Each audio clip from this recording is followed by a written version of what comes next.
கடந்த சில தினங்களாக கொடைக்கானல் மலைப்பகுதியில் பெய்த மழை காரணமாக வரதமான் நதி நீர்த்தேக்கத்திற்கு நீர்வரத்து அதிகரித்தது.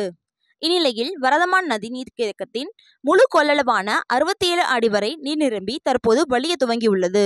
நீர்த்தேக்கத்துக்கு வினாடிக்கு 100 கன அடி தண்ணீர் வரத்து உள்ளது. நீர்த்தேக்கத்தில் இருந்து வினாடிக்கு 100 கன அடி தண்ணீர் ஆயக்குடி பகுதியில் உள்ள குளங்களுக்கு வெளியேற்றப்பட்டு வருகிறது. தொடர் மழை காரணமாக கரையோர மக்களுக்கு வெள்ள அபாய எச்சரிக்கை விடுக்கப்பட்டுள்ளது. இதனால் பொதுமக்கள் பாதுகாப்பான இடங்களுக்கு செல்லுமாறு அறிவுறுத்தப்பட்டுள்ளது.